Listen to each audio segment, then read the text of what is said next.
ভুলে গেছি ওনাকে পাশ কাটিয়ে গেলাম, কিন্তু হেডমাস্টার মহারাজের কাছে ঘুম খেয়ে গেলাম। হেডমাস্টার মহারাজ বলে না সত্যি তো যাই হোক কিছু ভুল ত্রুটি হলে মার্জনা করবে।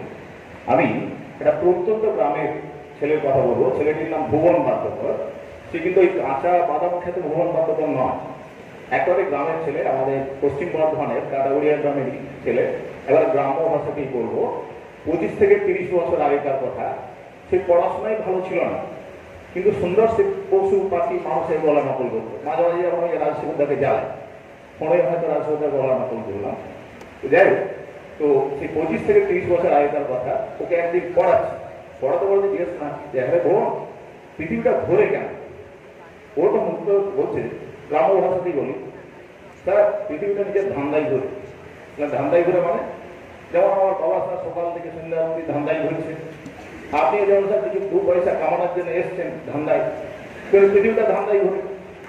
তো ওর মনে রাগ হলো না, কেননা ও অদ্ভুতভাবে পশু পাখিদের গলা নকল করতো, মেয়েদের গলা নকল করতো, যেটা আমারও একটা বদ অভ্যেসে দাঁড়িয়ে গেছে। তো ওই ভুবনের কথাতেই বলি। একদিন ভুবন ওর কথাটাই বলি। ভুবন বলছে স্যার একদিন আমি মামা ঘর দিয়েছিলাম, তো মামা ঘর দিতে যেতে গাছে জল হয়েছে।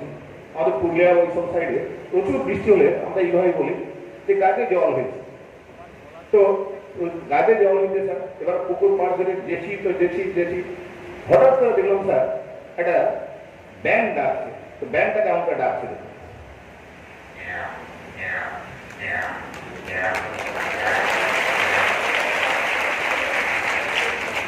তো স্যার বুঝলেন আমার পেয়েছে স্যার। আর তো সবার সঙ্গে বলা যাবে না আমি কথাটা।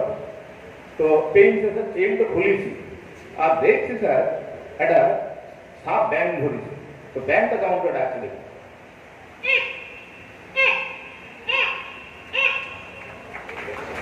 এরপর দেশি হঠাৎ তো দেখছি স্যার আমি দৌড়, আর ওইসব স্যার কিছুই করি না, এসটি কিছুই করি না স্যার, চলছি। যেতে যেতে দেখছি স্যার একটা কুকুর ভেপে আছে, আমাকে দেখি কুকুরটা কেমন করে ভেপে আছে দেখি।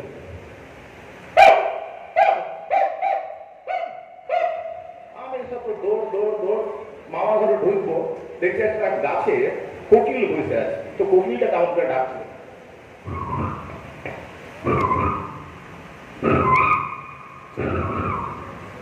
এরপর দেখছি স্যার আমার 80 বছরের দিদিমা গায়ে দিয়েছিল, গায়ে দিতে দেখতে দেখছি বাছুরটা ডাকছে কোন করে।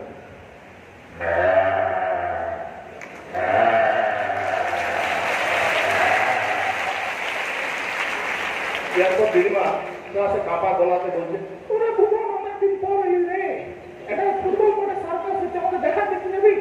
আমি দেখলাম দিদিমাকে দেখাতে নিলে আমার লাভ আছে। দিদিমা পয়সা গুনতে জানে না, কিছুই জানে না। তো দিদিমা বললো দিদিমা 10 টাকা লাগবে। দিদিমা আমাকে দিল 10 টাকা। এবার গিয়ে দিদিমা ঢুলছে, ঢুলতে একবার হঠাৎ করে চিৎকার করে উঠলো, চেঁচায় উঠলো, যেটাকে বলে ওরে ভুবন সার্কাসে আগুন লেগেছে রে। আমি তো দিদিমা বলবো আগুন লাগে নাই গো, একটা মরণ কূপ আছে, ওইখানে একটা গাড়ি ঘুরছে। তো গাড়িটা কেমন করে ঘুরছে।